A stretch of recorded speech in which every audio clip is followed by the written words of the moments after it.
si tu veux maximiser les chances d'obtenir un témoignage vidéo, il faut que tu...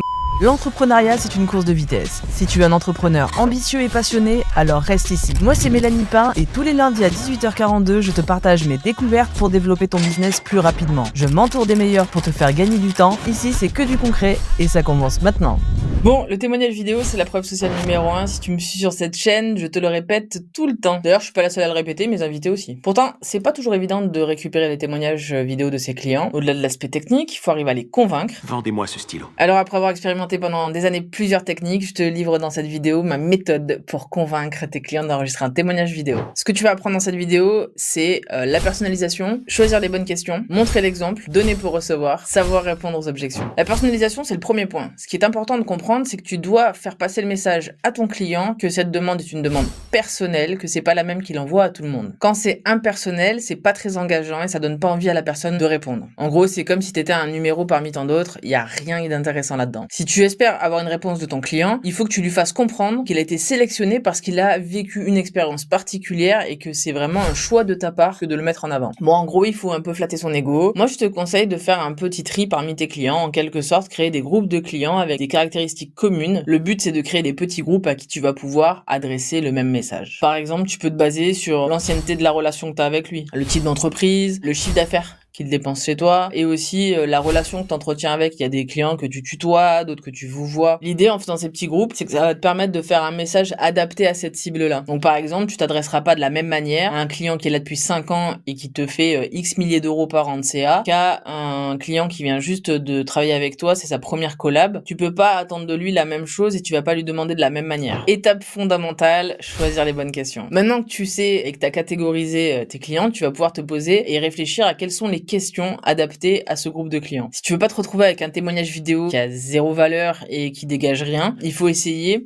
de poser des questions assez précises en lien avec ton business. Faut pas confondre témoignage vidéo et avis client. Dans un témoignage vidéo, on va davantage donner de place à l'expérience qu'a vécu ton client. Si ton client est satisfait, c'est pas qu'on s'en fout, mais presque. Je m'en fous. On veut comprendre pourquoi il est satisfait, comment il est satisfait. Juste dire qu'il est satisfait, ça suffit pas. Donc après, tu dois orienter tes questions pour essayer de comprendre quel était le problème que tu as résolu pour lui, comment il faisait avant de travailler avec toi, quel a été le résultat. Bon, et si t'es un peu en panne d'inspiration, tu sais que moi j'édite un logiciel qui s'appelle Charlie qui t'aide à aller chercher justement les témoignages de tes clients, et on a des modèles de questions tout prêts à utiliser. Donc voilà, si t'es en galère, tu peux aller regarder quelles sont les questions que je te conseille de poser à tes clients. Montrer l'exemple. Demander un témoignage vidéo, c'est pas aussi simple que demander un témoignage écrit. Ça implique que la personne doit se filmer face caméra. Et donc si tu veux maximiser les chances d'obtenir un témoignage vidéo, il faut que tu montres l'exemple. Souvent, un des freins, c'est j'ose pas me filmer face caméra. Les gens ont un peu la pression, ils veulent faire trop bien. Alors pour les motiver, leur montrer que c'est possible de rester authentique et de transmettre un message plein d'énergie, je te conseille d'enregistrer une petite vidéo. Dans cette vidéo, tu peux lui expliquer pourquoi c'est important d'avoir un témoignage, tu peux le mettre à l'aise, le rassurer, en lui disant qu'il peut être lui-même et parler spontanément, que c'est quelque chose de simple et d'authentique qui est attendu. Tu peux en profiter aussi pour glisser 2-3 conseils de prise de vue, mets-toi dans une pièce calme, plutôt lumineuse. En gros, en faisant ça, tu vas dédramatiser la situation, tu vas lui montrer qu'enregistrer une vidéo face cam, c'est simple. Il va pouvoir comprendre aussi que s'il hésite un petit peu ou il bégaye, c'est pas dramatique. Il y a 4 ans et qu'on la reprenne. Et ce qui compte le plus, c'est surtout de parler avec franchise de l'expérience que j'ai vécue en tant que client. Donner pour recevoir, c'est une stratégie qui marche le mieux aujourd'hui en termes de marketing. Il faut donc être généreux avec ses clients pour espérer avoir un retour. C'est un petit peu pareil en témoignage vidéo. Si tu es prêt à donner quelque chose, il y a plus de chances que tu obtiennes un témoignage vidéo. Donc en gros, ce que tu peux faire, c'est mettre une petite carotte en disant, voilà, si tu fais ce témoignage vidéo, je t'offre ça en contrepartie. Bon, dans l'idéal, c'est quand même mieux si tu lui mets une récompense qui est en lien avec ton activité. Par exemple, moi, j'ai un client qui offre, par exemple, une mensualité à tous les clients qui lui font un témoignage vidéo. Je te donne quelques exemples de récompenses qui marchent plutôt bien. Donc, par exemple, t'as la bouteille, la petite bouteille de champagne ou de vin, ça marche toujours. C'est pas très original, mais ça fait toujours plaisir à la personne qui le reçoit. Tu peux offrir un code promo. Bon, là, en gros, ça te coûte pas grand chose à faire. Ça fidélise ton client. Un cadeau, si tu connais bien ton client, ça peut être aussi une bonne approche. Mais il y a aussi des choses qui coûtent rien, comme une reconnaissance éternelle ou un immense merci, et ça fait toujours plaisir à celui qui le reçoit. Donc forcément, en fonction du service ou du produit que tu vends, tu vas pas mettre une récompense trop élevée. Moi par exemple, on va être honnête, je vends à Charlie des packs pour récupérer des témoignages vidéo, ça coûte entre 60 et 250 euros. Je ne vais pas pouvoir offrir une bouteille de champagne à tous les gens qui font un témoignage, et encore une fois, ça veut pas dire que j'aime pas mes clients, mais c'est juste que moi ma marge et ma rentabilité ne me permet pas de mettre un cadeau aussi élevé. Mais en fonction des prestats que tu vends, si par exemple tu es dans le conseil et que tu vends des prestats à plus de 1000 € à chaque fois, bon, en vrai, la petite bouteille, elle est vite amortie. Ce qui est important que tu gardes en tête, c'est que peut-être que tu vas investir un petit peu pour le remercier, mais en contrepartie, tu vas récupérer un élément marketing qui est tellement puissant et qui va t'aider à tellement convertir de nouveaux prospects que le jeu en vaut largement la chandelle. Savoir répondre aux objections. Mais avant de rentrer dans le détail sur comment répondre aux objections, il faut comprendre qu'en fait, c'est le propre de l'humain. Quand tu lui demandes quelque chose, à de rares exceptions, il va dire « Oui, tout de suite, capitaine, je le fais ». Chef,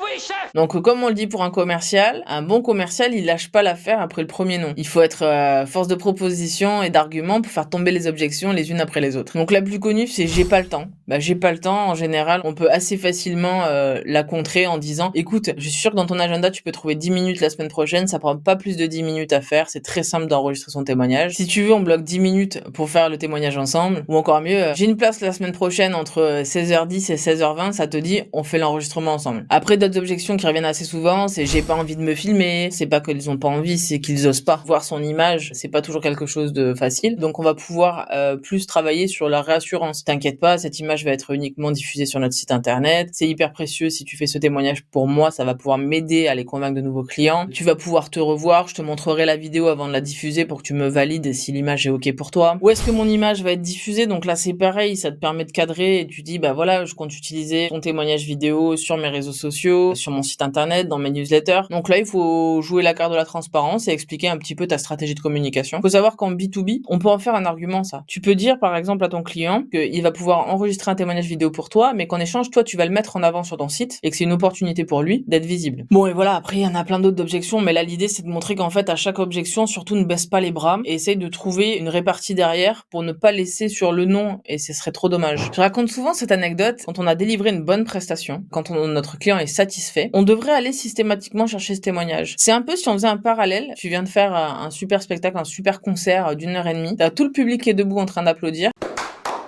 ils t'attendent pour le rappel et tu n'y vas pas. Bah là, c'est un peu dommage. De pas chercher un témoignage vidéo, c'est se mettre un peu dans la même situation. Tu as bien fait le job, t'as bien travaillé, la personne elle est contente, va cueillir ce petit moment de gloire pour toi, va récupérer ce témoignage vidéo, il va être tellement utile pour toi que c'est trop dommage de passer à côté. Bon bah voilà, je crois que j'ai fait le tour de ma méthode pour convaincre les clients. J'espère que ça t'est utile. N'hésite pas à réagir dans les commentaires et me dire si t'as des questions. Je te souhaite une bonne semaine, amuse-toi bien, travaille bien. Et à lundi prochain, 18h42. Ciao!